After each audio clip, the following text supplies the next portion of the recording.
Hi friends, welcome to UVC మస్తీ. ఏఎన్ఆర్ ఈ పేరు తెలుగు చలనచిత్ర పరిశ్రమలో చెరిగిపోని మధుర జ్ఞాపకం. ఆ రోజుల్లో ఎన్టీఆర్ జానపద పౌరాణిక సినిమాల్లో దూసుకుపోతున్న సమయంలో సాంఘిక సినిమాలకు కేర్ ఆఫ్ అడ్రస్గా నిలిచారు నాగేశ్వరరావు గారు. అంతేకాదు, అప్పట్లో లేడీస్ ఫాలోయింగ్ బాగా ఉండేది ఏఎన్ఆర్ గారికి.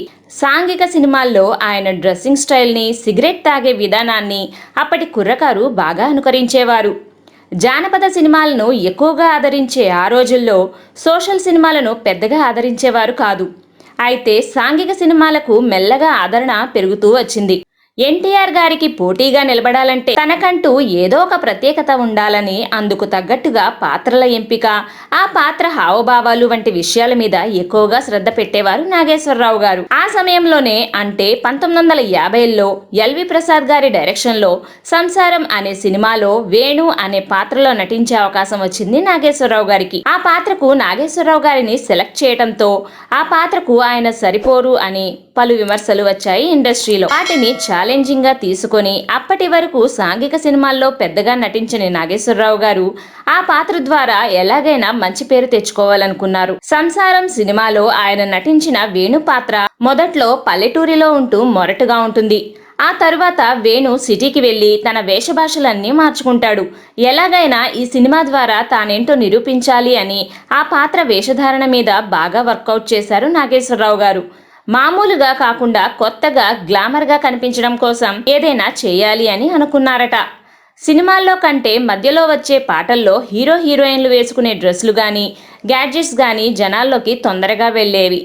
అది గమనించి సంసారం సినిమాలో పాపులర్ సాంగ్ అయిన కల నిజమాయేగా కోరిక తీరేగా పాటలో కొత్తగా కనిపించడం కోసం ఏదైనా మంచి కళ్ళజోడు పెట్టుకోవాలి అని అనుకున్నారట. అనుకున్నదే తడవుగా మద్రాసులోని మౌంట్ రోడ్లో మాయో ఆప్టికల్స్ అనే షాప్కి వెళ్లి స్క్వేర్ షేప్లో ఉండే కళ్లద్దాలను ఆర్డర్ చేశారట. నిజానికి అప్పట్లో ఎక్కువగా గుండ్రని కళ్లద్దాలను వాడేవారు. ఆ స్టైల్కి భిన్నంగా స్క్వేర్ షేప్లో ఉండే స్పెట్స్ని పెట్టుకుని ఆ పాటలో నటించారు. ఆ సినిమా హిట్ అయి చాలా రోజులు ఆడింది. దాంతో ఆ పాట చాలా రోజులు జనాల నోట్లో నానింది. ఆ పాటతో పాటు ఆ పాటలో ఏఎన్ఆర్ గారు ధరించిన కళ్ళజోడు కూడా బాగా పాపులర్ అయింది. కల నిజమాయే కళ్ళజోడుగా అని అప్పట్లో ఒక ట్రెండ్ క్రియేట్ చేసింది. ఆ దెబ్బతో మాయో ఆప్టికల్స్ లో 5,000కు పైగా కళ్ళజోళ్లు అమ్ముడుపోయాయట.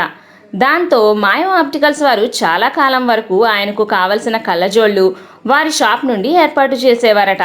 అలా ఏఎన్ఆర్ గారు అప్పట్లో తన ఫ్యాషన్తో ట్రెండ్ సెట్ చేసేవారన్నమాట. ఫ్రెండ్స్, మీరు ఎప్పుడైనా ఏ హీరో లేదా హీరోయిన్ స్టైల్ని ఫాలో చేశారా?